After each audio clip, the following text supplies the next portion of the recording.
జార్ఖండ్లో మహారాష్ట్ర జార్ఖండ్కు సంబంధించి రెండు రాష్ట్రాల ఫలితాల తర్వాత జార్ఖండ్లో హేమంత్ సోరెన్ ముఖ్యమంత్రి అయ్యారు. హేమంత్ సోరెన్కి సంబంధించి జేఎంఎం జార్ఖండ్ ఏర్పడ్డ తర్వాత శిబు సోరెన్ తనయుడుగా వరుసగా ఇప్పటిదాకా ఏ పార్టీ కూడా ప్రభుత్వం రెండోసారి రాలేదు. జార్ఖండ్లో రెండోసారి హేమంత్ సోరెన్ వచ్చారు. ఏం జరిగింది ఏంటి అనేటువంటిది మహారాష్ట్రలో ఫలితాలు దేశవ్యాప్తంగా అందరిని ఆకర్షించవచ్చు, కానీ జార్ఖండ్ ఫలితాలను మనం ఏ విధంగా చూసుకోవాలి, జార్ఖండ్లో ఉన్నటువంటి పరిస్థితులు ఎందుకు అట్లా వచ్చాయనేటువంటిది చూసుకోవాలి. జార్ఖండ్లో భారతీయ జనతా పార్టీ అనేక మంది ముఖ్యమంత్రులు ప్రధానమంత్రి పోయినా కానీ గతంలో అధికారంలో ఉన్నటువంటి హేమంత్ సోరెన్ అవినీతి కేసులో జైలుకు వెళ్ళి వచ్చినా కానీ అక్కడి ప్రజలు ఎందుకు ఆదరించారు, ప్రజలు ఆదరించారా? నిజంగా భారతీయ జనతా పార్టీ చెప్పినట్టుగా డెమోగ్రఫీ చేంజ్, జార్ఖండ్లోకి వలసవాదులు రోహింగ్యాలు అదేవిధంగా బంగ్లాదేశీలకు సంబంధించినటువంటి వలసలు ఎక్కువైపోయిన సందర్భంలో వారికి సంబంధించినటువంటి వ్యవహారం బెడిసి కొట్టిందా? ఇది కూడా ఆలోచన చేయాల్సినటువంటి అంశం. జార్ఖండ్లో హేమంత్ సోరెన్ చాలా కష్టపడి భారతీయ జనతా పార్టీకి సంబంధించిన సిట్టింగ్ ఎమ్మెల్యేలను కూడా జేఎంఎంలోకి తీసుకొని తనేంటో నిరూపించుకునేటువంటి ప్రయత్నం చేశాడు. భార్య భర్త ఇద్దరు కలిసి జార్ఖండ్లో మొత్తం తిరిగి జాతీయ పార్టీలైనటువంటి కాంగ్రెస్తో పొత్తు పెట్టుకున్నా కూడా జేఎంఎం చేసినటువంటి పోరాటమే అక్కడ మిగిలినటువంటి అన్ని పార్టీలను కలుపుకోవాల్సినటువంటి పరిస్థితి. అక్కడ ఆర్జేడీ పరిస్థితి మామూలుగానే ఉంది, కాంగ్రెస్ పరిస్థితి మామూలుగానే ఉంది. జేఎంఎం తాను సొంతంగా పనిచేస్తూ అవినీతి కేసులో జైలుకు వెళ్ళి వచ్చిన తర్వాత కుటుంబంలో లుకలుకలు వచ్చిన తర్వాత అయినా సరే నిలబడి గెలవగలిగింది హేమంత్ సోరెన్. జార్ఖండ్ చరిత్రలో వరుసగా రెండోసారి అధికారంలోకి రావడం అనేటువంటిది ఇదే తొలిసారి జార్ఖండ్లో నిజంగా రోహింగ్యాల ప్రభావము, బంగ్లాదేశీల ప్రభావము, జార్ఖండ్లో అనేక చోట్ల ఆదివాసీ గిరిజన గూడాలలో చాలా చోట్ల బంగ్లాదేశీలు రోహింగ్యాలు వచ్చి అక్కడ స్థానికంగా ఉండేటువంటి ఆదివాసీల ఇండ్లను కూలగొట్టి ఆదివాసీల గుడిసెలను కూలగొట్టి వాళ్ళ భూములను కబ్జా చేసినటువంటివి అనేకమైనటువంటి కేసులు వచ్చినాయి. అయినా సరే ఎందుకు పోయింది? అక్కడ ఆలోచించాలి. మహారాష్ట్ర ఎన్నికల్లో గెలిచిన దానికంటే కూడా జార్ఖండ్లో జరిగినటువంటి ఎన్నికల్లో ఎవరు ఎక్కువ ఓట్లేశారు, ఎవరు ఎటువైపు వెళ్ళారు, డెమోగ్రఫీ చేంజ్ అనేటువంటిది ఒకటి, ఇతర దేశాల నుంచి వచ్చినటువంటి వాళ్ళు ఒకటి, రెండవది అక్కడే ఉన్నటువంటి గిరిజన గూడాలకు సంబంధించినటువంటి మత మార్పిడులు కూడా జార్ఖండ్లో చాలా పెద్ద ఎత్తున ప్రభావం చూపాయనేటువంటిది చెప్పాల్సింది. ఒరిస్సాలో జరిగినటువంటి అనేకమైనటువంటి విషయాలు, గతంలో ఒక స్వామీజీ హత్య కేసు, ఇవన్నీ కూడా ఒరిస్సాను ఎంత ప్రభావం చూపినాయో జార్ఖండ్లో కూడా అదే జరుగుతుంది. బెంగాల్కు బార్డర్గా ఉన్నటువంటి జార్ఖండ్ బెంగాల్ బార్డర్ ఉన్నటువంటి స్థానాల్లో అది మరీ ఎక్కువగా కనిపించినటువంటి విషయాన్ని మనం అర్థం చేసుకోవాలి.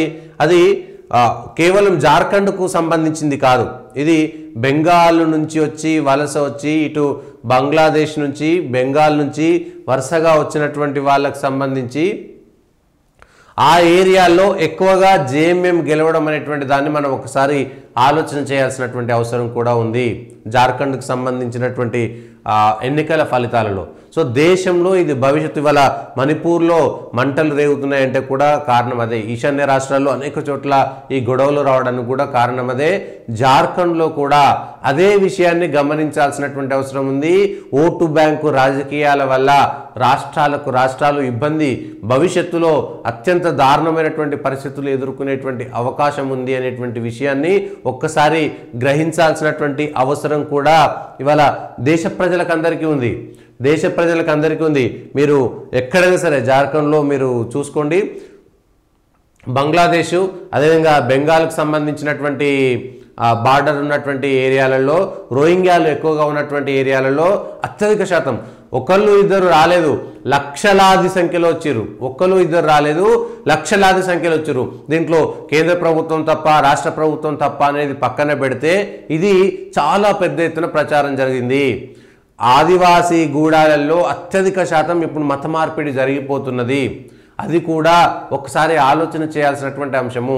ఇది భవిష్యత్తులో ఇవాళ మణిపూర్లో ఎట్లయితే అల్లర్లు జరుగుతున్నాయో, మిగిలినటువంటి రాష్ట్రాల్లో ఎట్లయితే ఈశాన్య రాష్ట్రాల్లో అక్కడ ఉన్నటువంటి భారత జాతికి సంబంధించినటువంటి సంతతులకు సంబంధించినటువంటి తెగలన్నీ కూడా పూర్తిగా మతం మారిపోయినట్టుగా జార్ఖండ్లో ఉన్నటువంటి మొత్తం గిరిజనులని మతం మార్చేటువంటి కుట్ర సాగింది అనేటువంటిది ఇప్పటికి కూడా కేవలం ఓట్ల కోసం జరుగుతున్నటువంటిది కూడా. ఎందుకంటే వీళ్ళు మతం మారిపోతే వాళ్ళంతా మాకే ఓటేస్తారు, వీళ్ళు మతం మారితే బీజేపీకి ఓటేరనేటువంటి ఒక ప్రచారం ఉండడం వల్ల కూడా ఇది సాగుతుంది. ఇది ఒక్కసారి మనం అర్థం చేసుకోవాల్సినటువంటి అంశం. దాంట్లో ఖచ్చితంగా ఇది దేశవ్యాప్తంగా అది బీజేపీ ఓడిపోయిందా, కాంగ్రెస్ గెలిచిందా, కాంగ్రెస్ కూడా నిజానికి జేఎంఎం లేకపోతే కాంగ్రెస్ గెలిచేటువంటి ఏం లేదు. అక్కడ జేఎంఎం మీద ఆధారపడ్డందుకు మాత్రమే కాంగ్రెస్ పార్టీ జార్ఖండ్లో గెలవాల్సినటువంటి పరిస్థితి. మేజర్ పార్టీ అక్కడ కాంగ్రెస్ పార్టీ కాదు, మేజర్ పార్టీ జార్ఖండ్ ముక్తి మోర్చా బీజేపీ తర్వాత కాంగ్రెస్ 16 స్థానాలను మాత్రమే నెగ్గింది, 16 స్థానాలు మాత్రమే నెగ్గింది. అది కూడా జేఎంఎంకి సంబంధించినటువంటి పొత్తు ఉండడం వల్ల సొంతంగా వెళ్తే గెలిచేటువంటి పరిస్థితులు. సరే ఇవాళ జాతీయ పార్టీలు బీజేపీ అయినా ఒక రాష్ట్రంలో అట్లా, ఒక రాష్ట్రంలో ఇట్లా ఉంది. కానీ కాంగ్రెస్ పార్టీ జేఎంఎం లేకపోతే మాత్రం గెలిచేటువంటి పరిస్థితులు లేవు. అయితే మహారాష్ట్రలో వచ్చినటువంటి ఫలితాల కంటే కూడా జార్ఖండ్లో వచ్చినటువంటి ఫలితాలను విశ్లేషించుకోవాల్సినటువంటి అవసరం ఉంది, భవిష్యత్తులో ఏం జరుగుతుంది అనేటువంటి విషయాన్ని. అయితే హేమంత్ సోరెన్ విజయాన్ని తక్కువ చేయడమా పక్కన పెడదాము, అదే చూసుకుంటే జైలుకు పోయినటువంటి వాళ్ళందరూ కూడా ముఖ్యమంత్రులు అవుతారు, జైలుకు పోయినటువంటి వాళ్ళందరూ కూడా ముఖ్యమంత్రులు అవుతారు అనేటువంటి దాంట్లో అనేక మంది వాళ్ళ జైలుకు పోయిచ్చిర్రు, మళ్ళీ వాళ్ళందరూ ముఖ్యమంత్రులు అయ్యారు. జైలుకు పోయించిన తర్వాత హేమంత్ సోరెన్ 149 రోజులు ఉన్నాడు, 53 రోజులు చంద్రబాబు నాయుడు ఉన్నాడు, 16 నెలలు జగన్ ఉన్నాడు. ఈ రేవంత్ రెడ్డి కూడా 14 రోజులు రిమాండ్, తర్వాత ఒకసారి మళ్ళా అయ్యిండు. డికే శివకుమార్ కూడా ఢిల్లీ ఈడీ కేసులో అరెస్ట్ అయ్యి జైలుకి వెళ్ళి తర్వాత విడుదలయ్యిండు.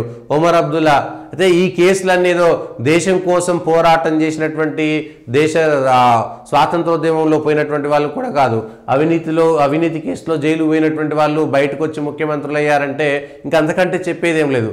అది గొప్పది కూడా కాదు, ఏదో ఒక రోజు బ్రేక్ కావాల్సిందే.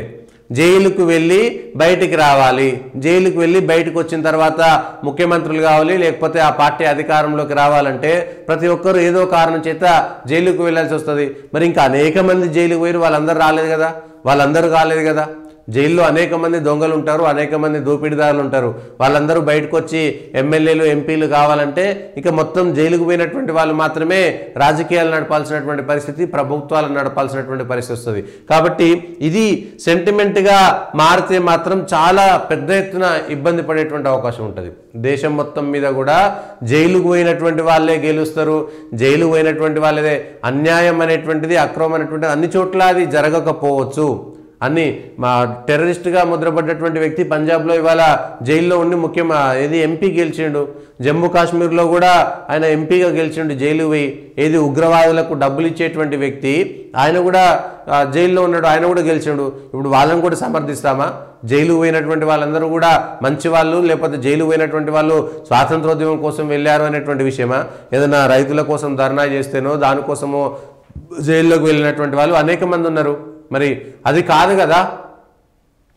జైలుకు వెళ్ళినటువంటి వాళ్ళు ముఖ్యమంత్రులు అవుతారు, జైలుకు వెళ్ళినటువంటి వాళ్ళు రాజకీయాల్లో రాణిస్తారు అనుకుంటే మాత్రం అది భవిష్యత్తుకు, దేశ భవిష్యత్తుకు చాలా పెద్ద ఎత్తున దెబ్బ తగిలేటువంటి అవకాశం ఉంటుంది. దానికి సంబంధించినటువంటి విషయంలో కూడా జార్ఖండ్లో చివరి నిమిషంలో సంక్షేమము, సోరెన్ కుటుంబం నుంచి 2 భారతీయ జనతా పార్టీలో చేరిపోవడము, సోరెన్కి సంబంధించి బీజేపీ నుంచి 3 సిట్టింగ్ ఎమ్మెల్యేలు జేఎంఎంలోకి రావడము, అక్కడ ఉన్నటువంటి స్థానిక నాయకత్వాన్ని పట్టించుకోకపోవడము, అది అక్కడ బీజేపీ. సోరెన్ ఏమో అక్కడ ఖచ్చితంగా ప్రభుత్వ పథకాలను ఎవరెవరికి తీసుకెళ్ళాలి, మహిళల ఓట్లు ఎక్కడెక్కడ ఉన్నాయో ఆ మహిళలకు సంబంధించినటువంటి, మహారాష్ట్రలో బీజేపీ గెలుపుకి మహిళలకు సంబంధించినటువంటి పథకమే గెలుపుకు కారణమైంది. జార్ఖండ్లో కూడా మహిళలకు సంబంధించినటువంటి పథకమే గెలుపుకు కారణమైంది. ఆ తర్వాత సెంటిమెంట్ కూడా, ఒకరు పథకాలు ఒకరు సెంటిమెంట్కి సంబంధించినటువంటి దాంట్లో వెళ్ళి దాంతో ఒక్కసారిగా జార్ఖండ్లో వచ్చింది. సరే, మహారాష్ట్ర ఫలితాలను ఇంకొక వేరే రకంగా విశ్లేషించుకుందాము. కాంగ్రెస్ పార్టీకి సంబంధించి వాళ్ళ ప్రియాంక గాంధీ కాంగ్రెస్లో కీ రోల్ పోషించేటువంటి అవకాశం ఉందా? వయనాడులో రాహుల్ గాంధీ కంటే ఎక్కువ మెజార్టీ సాధించారంటే నిజానికి వయనాడులో గెలవడం అనేటువంటిది అది గెలుపు కూడా కాదు. ఇవాళ కాంగ్రెస్కు అది భవిష్యత్తులో మోయలేని భారమయ్యేటువంటి అవకాశం ఉన్నది. మీ పార్టీ మీ ఇండి కూటమిలో భాగస్వామిగా ఉన్నటువంటి స్వయంగా సిపిఎం సీఎం ఆయన కమ్యూనిస్ట్ పార్టీ సీఎం కేరళ సీఎంఏ జమాతే ఇస్లామీ మద్దతుతోటే కాంగ్రెస్ గెలుస్తున్నది వయనాడులో అని ఏకంగా ఆయనే చెప్పిండు, బయటి వాళ్ళు చెప్పలేదు. ఇండి కూటమిలో భాగస్వామి పార్టీ అయినటువంటి మీ పార్టీలో భాగస్వామ సీఎం సిపిఎం పార్టీకి సంబంధించినటువంటి వ్యక్తి పినరయి విజయన్ గారు చాలా స్పష్టంగా కాంగ్రెస్ పార్టీ జమాతే ఇస్లామీకి సంబంధించినటువంటి సంస్థ మద్దతుతోటే గెలుస్తున్నాడు. అక్కడ రాహుల్ గాంధీ కానీ ప్రియాంక గాంధీ కానీ జమాతే ఇస్లామీ మద్దతు, అంటే జమాతే ఇస్లామీ అంటే బంగ్లాదేశ్లో అంతర్గత యుద్ధాలను అంతర్గత కొట్లాటలను పెంచినటువంటి సంస్థ. అట్లాంటి సంస్థ ఇవాళ కేరళలో వయనాడులో అట్లాంటి సంస్థ మద్దతుతోటే ఇవాళ రాహుల్ గాంధీ కానీ ప్రియాంక గాంధీ గారు గెలుస్తున్నారనేటువంటి ఒక ఆరోపణ వాళ్ళకి అది ఎప్పటికైనా మొయ్యలేని భారమే. అంటే కేవలము జమాతే ఇస్లామీ లాంటి సంస్థలు లేకపోతే అట్లాంటి ఓటర్లు ఉన్న చోట మాత్రమే కాంగ్రెస్ గెలవగలదు అనేటువంటి ఒక ప్రచారం, ఒక ముద్ర భవిష్యత్తులో ఆ పార్టీకి ఎప్పుడైనా ఇబ్బంది కలిగించేటువంటిదే. దేశంలో ఖచ్చితంగా ఈ చర్చ జరుగుతుంది. ఎవరికి ఓటేస్తున్నారు, ఎవరు లబ్ధి కోసం ఓటేస్తున్నారు, ఎవరి దగ్గరికి వెళ్తున్నారని. కాంగ్రెస్ ప్రచారంలో వయనాడులో కూడా కాంగ్రెస్ జెండాల కంటే ఎక్కువ కూడా జమాతే ఇస్లామీ జెండాలే ఎక్కువగా ఎగిరినాయి. ఎస్డిపిఐ పిఎఫ్ఐ లాంటి సంస్థలు కూడా కాంగ్రెస్ పార్టీకి మద్దతు తెలిపినాయి. అట్లయితేనే అక్కడ గెలవగలమనేటువంటి దాంతో వయనాడులోకి వెళ్ళారు. ప్రియాంక గాంధీ అట్లయితేనే గెలిచారనేటువంటిది కూడా చర్చ. తొలిసారి ప్రియాంక గాంధీ పార్లమెంట్లోకి అడుగుపెట్టబోతున్నారు. రాహుల్ గాంధీని పక్కన పెడతారా? ప్రియాంక గాంధీని గెలిచారు కాబట్టి రాహుల్ గాంధీని పక్కన పెడతారా? ఎందుకంటే 2004 నుంచి 2014 దాకా యూపీఏ అధికారంలో ఉన్నప్పుడు ఎంపీగా ఉన్నటువంటి వ్యక్తి రాహుల్ గాంధీ. 2014 నుంచి వరుసగా 3 లోక్సభ ఎన్నికల్లో ఆయన నాయకత్వంలో కాంగ్రెస్ పార్టీ అధికారంలోకి రాలేదు. అనేక రాష్ట్రాల్లో కాంగ్రెస్ పార్టీ అధికారం కోల్పోయింది. ఎక్కడో 1-2 చోట్ల అధికారంలోకి వచ్చినవి స్థానిక నాయకుల ప్రభావం తప్ప రాహుల్ గాంధీ ప్రభావం కాదనేటువంటిది స్పష్టంగా అర్థమైపోయింది. సో కాబట్టి రాహుల్ గాంధీ నాయకత్వం పైన కాంగ్రెస్ పార్టీ నమ్మకం కోల్పోయింది. రాహుల్ గాంధీ ఏఐసిసి అధ్యక్ష పదవి తీసుకోవడానికి కూడా భయపడ్డారు. కాబట్టి రేపొద్దున రాహుల్ గాంధీని పక్కన పెట్టి ప్రియాంక గాంధీ కీ రోల్ తీసుకొని ముఖ్యమైనటువంటి పాత్ర పోషిస్తారా? దేశవ్యాప్తంగా ప్రియాంక గాంధీ ఇందిరాగాంధీ పోలికలతో ఉండడమో, ఇందిరాగాంధీ మనోరాలుగానో ఇంకొకటో, రాహుల్ గాంధీని వరుసగా 20 సంవత్సరాల పాటు ప్రజల మధ్యన తిప్పినా కూడా కాంగ్రెస్ పార్టీ పెద్దగా ప్రభావం చూపెట్టలేకపోయింది. ఏఐసిసి అధ్యక్షుడిగా తాను ఉండలేనని తప్పుకోవాల్సినటువంటి పరిస్థితి. ఏదో దాన ధర్మం చేసి కాంగ్రెస్లో మల్లికార్జున ఖర్గేని అధ్యక్ష పదవిలోకి ఇవ్వలేదు. సోనియా గాంధీ మొత్తం ఏఐసిసి అధ్యక్షురాలు ఉన్న తర్వాత, రాహుల్ గాంధీ ఏఐసిసి అధ్యక్షుడు అయిన తర్వాత, అప్పుడు ఏఐసిసి అధ్యక్షుడిగా ఉన్నా తను తిరగలేకపోతున్నాడు, పూర్తి స్థాయిగా ఉండలేడనేటువంటి కారణం చేత పక్కకు పోవాల్సి వచ్చింది. ఆయన నాయకత్వంలో అధికారాలు కోల్పోతున్నటువంటి దశలో ఆయన పక్కకు పోవాల్సి వచ్చింది. ఇప్పుడు అదే స్థానంలో ప్రతిపక్ష హోదా 5 ఏళ్ల పాటు ఉంటుంది కాబట్టి 5 ఏళ్ళు ఉంటుంది. ఏఐసిసి అధ్యక్షురాలుగా ప్రియాంక గాంధీ పగ్గాలు చేపట్టేటువంటి అవకాశం ఉందా? పూర్తి స్థాయి రాజకీయాల్లోకి వచ్చారు. గతంలో ఉత్తరప్రదేశ్ ఎన్నికల్లో ఆమె కొంత ప్రచారం చేసి ఇన్ఛార్జిగా వెళ్ళినా కూడా, జాతీయ ప్రధాన కార్యదర్శిగా ఉన్నా కూడా పూర్తి స్థాయి రాజకీయాలు నడిపినట్టుగా అనుకోలేదు. కానీ ఇప్పుడు మొత్తం పార్టీ తన చేతిలోకి, ప్రియాంక గాంధీ చేతిలోకి పగ్గాలు వచ్చేటువంటి అవకాశం ఉందనేటువంటిది కాంగ్రెస్ పార్టీ సరే తర్జన భర్జన పడుతుందా, 1-2 సంవత్సరాలు చూస్తుందా. కానీ ఖర్గే వయసు కూడా పెద్ద వయసు అయిపోయింది కాబట్టి వచ్చే ఎన్నికల నాటికి, అంటే 4 ఏళ్ళకి వస్తుందా, జమిలీ ఎన్నికలు వస్తాయా ఏంటో తెలియదు. కాబట్టి వచ్చే ఎన్నికల నాటికి కాంగ్రెస్ పార్టీని ఖర్గే నాయకత్వంలో వెళ్ళేటువంటి పరిస్థితి ఉండదు. పేరుకే ఖర్గే, అక్కడ ఏదో బొమ్మ లాంటి అభ్యర్థి లేదంటే నాయకుడే తప్ప కాంగ్రెస్ పార్టీకి పూర్తి స్థాయిగా ఆయన విధానపరమైనటువంటి నిర్ణయాలు తీసుకునేటువంటి శక్తి ఎవరికి లేదనేటువంటిది అందరికీ తెలిసినటువంటి బహిరంగ రహస్యం. ఎవరైనా సరే ఏఐసిసి అధ్యక్షుడిగా ఎవరున్నా సరే సోనియా గాంధీ, రాహుల్ గాంధీ, ప్రియాంక గాంధీ నిర్ణయాలు తీసుకోవాల్సిందే తప్ప ఏఐసిసి అధ్యక్షుడు ఏవో నిర్ణయాలు తీసుకుంటాడనే అనుకోవడం అనేటువంటిది భ్రమ. సహజంగా అక్కడి నుంచి వచ్చినాయి, ఇక్కడ నుంచి బయటకు వస్తాయి. ఇప్పుడు ప్రియాంక గాంధీ పూర్తి స్థాయిగా ఏఐసిసి అధ్యక్షురాలుగా ప్రియాంక గాంధీ ఉండబోతుందా? రాహుల్ గాంధీని పక్కన పెట్టేటువంటి అవకాశం ఉందా? కాంగ్రెస్ పార్టీని పూర్తి స్థాయిగా రాహుల్ గాంధీ ఉంటాడు, కానీ ప్రియాంక గాంధీ పూర్తి స్థాయిగా నిర్ణయాత్మక శక్తిగా కాంగ్రెస్ పార్టీలో ఉండబోతుందనేటువంటిది స్పష్టంగా మనం అంచనా వేసుకోవచ్చు. ఎందుకంటే ఫెయిల్యూర్స్ మనకు అక్కడ కనబడుతున్నాయి. రాహుల్ గాంధీ 20 ఏళ్ళుగా పార్టీలో అన్ని హోదాలు అన్ని చోట్ల ఆయనను పూర్తి స్థాయిగా తీసుకొచ్చిన భారత్ జోడో యాత్ర, భారత్ ఇంకో యాత్ర, లేకపోతే అనేక రాష్ట్రాల్లో ఆయన నాయకత్వంలో వెళ్ళినా కూడా ముఖ్యమైనటువంటి నాయకులు కూడా పార్టీ నుంచి వెళ్ళిపోవాల్సి వచ్చినటువంటి పరిస్థితి. మిలింద్ దేవరా లాంటి వాళ్ళు, లేకపోతే సింధియా లాంటి వాళ్ళు, లేకపోతే హిమంత బిశ్వ శర్మ లాంటి వాళ్ళు కాంగ్రెస్ పార్టీని వీడి వెళ్ళిపోవాల్సినటువంటి పరిస్థితి వచ్చింది. కాబట్టి ఇప్పుడు కాంగ్రెస్ పార్టీని పటిష్టపరచడానికి ప్రియాంక గాంధీ నాయకత్వం ఒకటి వస్తుందా లేదా చూడాలి. ఇప్పుడు కాంగ్రెస్ పార్టీకి అది కూడా ఒక మచ్చ. జమాతే ఇస్లామీ కాంగ్రెస్ పార్టీ ఆ మచ్చను ఆ మరకను తొలగించుకోకపోతే భవిష్యత్తులో అదొక మజ్లిస్ లాగా, అదొక ముస్లిం లీగ్ లాంటి పార్టీగా మారిపోయేటువంటి ప్రమాదం ఉంది. కాంగ్రెస్ పార్టీ ఏదో అక్కడక్కడ ప్రత్యామ్నాయం లేని చోట మాత్రమే కాంగ్రెస్ పార్టీ గెలుస్తుంది తప్పితే ప్రత్యామ్నాయం ఉన్న చోట కాంగ్రెస్ పార్టీ పూర్తి స్థాయిగా ఉండేటువంటి పరిస్థితి లేదు. ఒక ముస్లిం లీగు, ఒక మజ్లిస్ లాంటి పార్టీగా కాంగ్రెస్ పార్టీగా ముద్ర పడిపోతే ఇక భవిష్యత్తులో దాని నుంచి బయటికి రావడం, దాన్ని కడుక్కోవడం అనేటువంటిది చాలా కష్టతరమైనటువంటిది.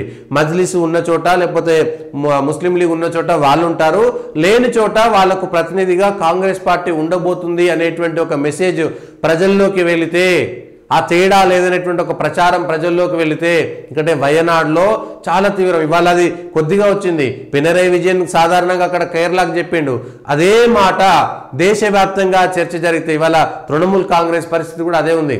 తృణమూల్ కాంగ్రెస్ బంగ్లాదేశ్లో ఇవాళ స్థానికంగా అప్పీజ్మెంట్ పాలిటిక్స్ చేసేటువంటి పార్టీలన్నీ కూడా అటువైపు వెళ్తాయి. కానీ డెమోగ్రఫీ మారిపోయిన తర్వాత వీళ్ళందరినీ విసిరికొట్టి హైదరాబాద్లో ఎట్లా జరిగిందో వాళ్ళ ఆధిపత్యం వచ్చేంత వరకు కాంగ్రెస్ను ఇంకొక సెక్యులర్ పేరుతో వేరే పార్టీల పంచన చేరి ఒక్కసారిగా మా ఓట్లు మేము వేసుకుంటే గెలుస్తాం, ఇక మీ అవసరం లేదనుకో చోట వాళ్ళే విజృంభిస్తారనడానికి అనేక చోట్ల మజ్లిస్ గెలిచినటువంటి చోట, ముస్లిం లీగ్ గెలిచినటువంటి చోట, ఇట్లాంటి పార్టీలు గెలిచిన చోట మనం చూసాము. ఈ సిపిఎం చేసినటువంటి మాట కూడా, పినరై విజయన్ చేసినటువంటి వ్యాఖ్య కూడా మజ్లిస్కు ఆ ముద్ర పడితే మాత్రం చాలా చోట కష్టమయ్యేటువంటిది ఉంది. కాంగ్రెస్ పరిస్థితి ఏంటి, ఇవాళ భవిష్యత్తు ఏంటి? మొన్న హర్యానాలో, నేడు మహారాష్ట్రలో, జార్ఖండ్లో గెలిచినా కూడా అది సెలబ్రేట్ చేసుకునేటువంటిది కాదు, సంబరాలు చేసుకునేటువంటి గెలుపు కాంగ్రెస్ కాదు. పొత్తులో భాగంగా రెండవ శ్రేణిలో కాంగ్రెస్ పార్టీ ఉండాల్సినటువంటి పరిస్థితి ఏంటి? భవిష్యత్తు రాహుల్ గాంధీ భవిష్యత్తు ఏంటి? కాంగ్రెస్ భవిష్యత్తు ఏంటి? ఇండి కూటమి భవిష్యత్తు ఏంటి? వివిధ రాష్ట్రాల్లో ఉన్నటువంటి నాయకుల పరిస్థితి ఏంటి? భవిష్యత్తు ఏం చేయబోతున్నారు? 2024 సాధారణ ఎన్నికల్లో, పార్లమెంట్ ఎన్నికల్లో 99 సీట్లు వస్తే కాంగ్రెస్ పార్టీ సంబరాలు చేసుకొని ప్రధానమంత్రి మేమే అయ్యామన్నట్టుగా దేశంలో మీడియా, వాళ్ళకు సంబంధించినటువంటి మీడియా లేకపోతే సెక్యులర్ పేరుతున్నటువంటి వాళ్ళు పెద్దగా ఏదో రాసుకొచ్చారు. కానీ ఏమైంది? ఆ తర్వాత హర్యానా, మహారాష్ట్ర, జార్ఖండ్లో ఓడిపోయినా కూడా బీజేపీ ఏది సొంతంగా పోటీ చేసి మంచి పార్టీగా ఓట్ల శాతంతో నిలబెట్టుకున్నటువంటి పేరే వచ్చింది. వరుసగా రెండోసారి ఓడిపోయింది, ఇంకొకసారి సమీక్ష చేసుకోవడానికి వాళ్ళకు అవకాశం ఉన్నది. అనేక రాష్ట్రాల్లో అధికారంలో ఉన్నారు, కేంద్రంలో అధికారంలో ఉంది. ఆ జార్ఖండ్ తర్వాత జరిగేటువంటి ఇంకొక ఏదైనా ఒక రాష్ట్రంలో బీజేపీ అధికారంలోకి వస్తే అది కూడా కొట్టుడిపోతుంది.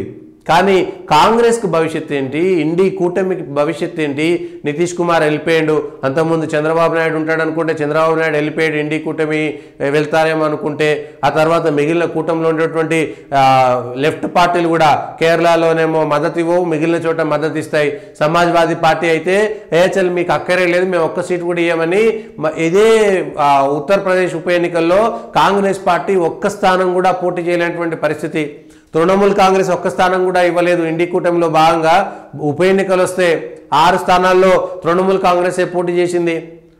పెద్ద పెద్ద రాష్ట్రాలు ఉత్తరప్రదేశ్, పశ్చిమ బెంగాల్, మహారాష్ట్ర లాంటి రాష్ట్రాల్లో కూడా, పెద్ద రాష్ట్రాలు ఎక్కువ ఎంపీ స్థానాలు ఉన్నటువంటి బీహార్ లాంటి రాష్ట్రంలో వాళ్ళ కాంగ్రెస్ పరిస్థితి అగమ్య గోచరంగా ఉంది.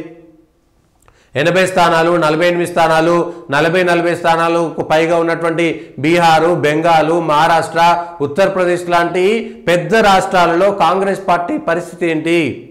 అక్కడ ఇంకొక పార్టీ మహారాష్ట్రలో ఇవాళ కాంగ్రెస్ పార్టీ పరిస్థితి పడిపోయింది. కనీసం శివసేన, ఉద్ధవ్ శివసేనకి 20 స్థానాలు వచ్చినాయి, మిగిలిన వాళ్ళ పరిస్థితి అది కూడా లేదు. ఏం చేయాలో అర్థం కానటువంటి పరిస్థితి. అట్లాంటి కాంగ్రెస్కు భవిష్యత్తు ఉన్నదా? దేశంలో కాంగ్రెస్ పార్టీ వైపు ఉంటారా, బీజేపీలోకి వెళ్ళలేనటువంటి వాళ్ళు స్థానికంగా వేరే బీజేపీ తప్ప ఇతర ప్రత్యామ్నాయం లేనటువంటి చోట మాత్రమే కాంగ్రెస్ పార్టీలో ఉంటున్నారా? కాంగ్రెస్ పార్టీ భవిష్యత్తు ఏం చేయదలుచుకున్నది? ఆ పార్టీ రివైవ్ కావడానికి వాళ్ళ దగ్గర ఉన్నటువంటి కాంగ్రెస్ పార్టీ పూర్తిస్థాయిగా ఇంతకుముందు మనం కేరళలో చెప్పినట్టుగానే కాంగ్రెస్ పార్టీ పూర్తిస్థాయి భారతీయత, ఈ ఫేక్ సెక్యులరం అనేటువంటి ఒక మాట, రాజ్యాంగాన్ని రక్షిస్తాం అనేటువంటి ఒక పేరు చెప్పి ఆ పేరు మీద కేవలం అర్బన్ నక్సల్స్ ప్రధానమంత్రి కూడా ఒకసారి అన్నారు, అర్బన్ నక్సల్స్ భావజాలాన్ని కాంగ్రెస్ పార్టీ పురికిపుచ్చుకుంది. కమ్యూనిస్టులు ఈ దేశంలో అంతరించిపోవడానికి కారణం భారతదేశంలో ఉండి భారతదేశ వైఖరిని, భారతదేశ ఆత్మని పుణికిపుచ్చుకోవడంలో వైఫల్యం చెందడంలోనే కమ్యూనిస్టు పార్టీలు వాళ్ళ సిద్ధాంతం ఈ దేశంలో క్రమక్రమంగా కనుమరుగయ్యేటువంటి పరిస్థితికి వచ్చింది. ఎక్కడో ఒక చోట ఇతర సమస్యల వల్ల అక్కడక్కడ కమ్యూనిస్టులు ఉన్నారు, కానీ సిద్ధాంతపరంగా ఎక్కడ లేరు. ఇవాళ కాంగ్రెస్ పార్టీ కూడా తన సిద్ధాంతం ఏమిటి? నిజంగా సెక్యులర్ మాత్రమే మీ సిద్ధాంతం అనుకుంటే క్రమక్రమంగా కనుమరుగు కావడానికి కాంగ్రెస్ పార్టీ సిద్ధంగా ఉండాలి. అక్కడో ఇక్కడో బీజేపీ పడని చోట, హిందువులు పడని చోట, ఉన్న చోట హిందూయేతరులు ఎక్కువ ఓట్లున్న చోట మాత్రమే గెలిస్తే అది దేశవ్యాప్తంగా ఒక ముద్ర పడుతుంది.